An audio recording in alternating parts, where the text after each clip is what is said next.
Green building এর পক্ষ থেকে সবাইকে জানাচ্ছি শুভেচ্ছা। আজকে আমরা আলোচনা করব how to create watermark in AutoCAD. ওয়াটারমার্ককে কিভাবে ক্রিয়েট করতে হয় অটোক্যাডে সেটা আমরা দেখাবো। ওয়াটারমার্ক কেন দরকার? অনেক সময় কোম্পানির লোগো, কোম্পানির নেম বা এই ড্রয়িং যে ডিজাইন করছে বা আঁকছে, ড্রাফটিং করছে তার নাম বা ওনারশিপ ক্রিয়েট করার জন্য তার নাম আমরা কি করি? ওয়াটারমার্ক হিসেবে রেখে দিই, যাতে প্রিন্ট করার সময় সেটা চলে আসে। সো আমরা প্রথমে চাইলে এখান থেকে কপি করে টেক্সট এখানে নিয়ে বসে লিখতে পারি, অথবা আমরা যাব টেক্সট ক্লিক করব, তারপর মাল্টিপল টেক্সট এখানে লিখবো ENGRASHOK অশোক। টেক্সট হাইট একটু বাড়িয়ে দেব, সাপোজ 1 ফিট। ওকে, দেন কালারটা সাদা থেকে চেঞ্জ করে নিয়ে যাব, মনে করেন হালকা সবুজ। দেন টেক্সটকে একটু মুভ করে দেবো, M4 মুভ, বেস পয়েন্ট থেকে একটু মুভ করে দেব। দেন টেক্সটটাকে অ্যাঙ্গেল করে দেব, সো রোটেট বেস পয়েন্ট কত ডিগ্রি অ্যাঙ্গেল করবো? 30 ডিগ্রি। ওকে, দেন এগেইন মুভ করব, M4 মুভ।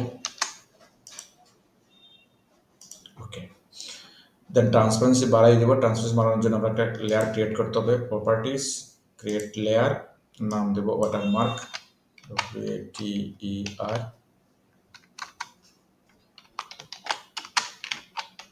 ওয়াটারমার্ক এবং ট্রান্সপারেন্সি 0 থেকে বাড়িয়ে দেব 80।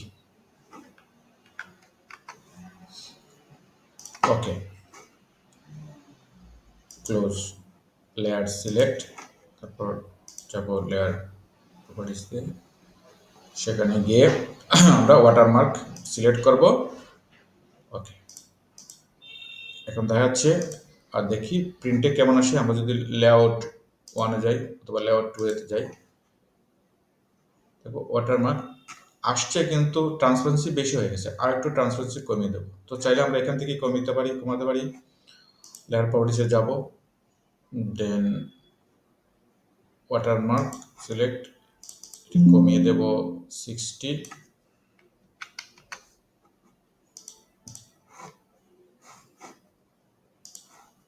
ওকে, বেশ ভালো লাগছে। এখন যদি আমরা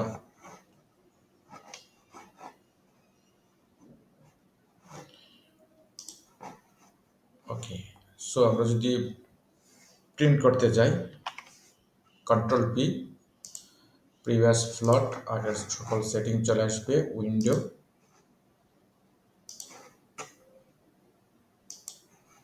দেন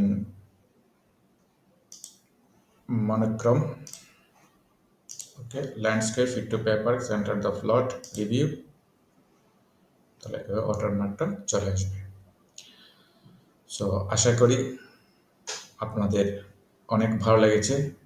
যদি ভালো লেগে থাকে তাহলে অবশ্যই আমার চ্যানেলটি সাবস্ক্রাইব করবেন। This is engineer Ashok Kumar Das, Pinku. ওম শান্তি।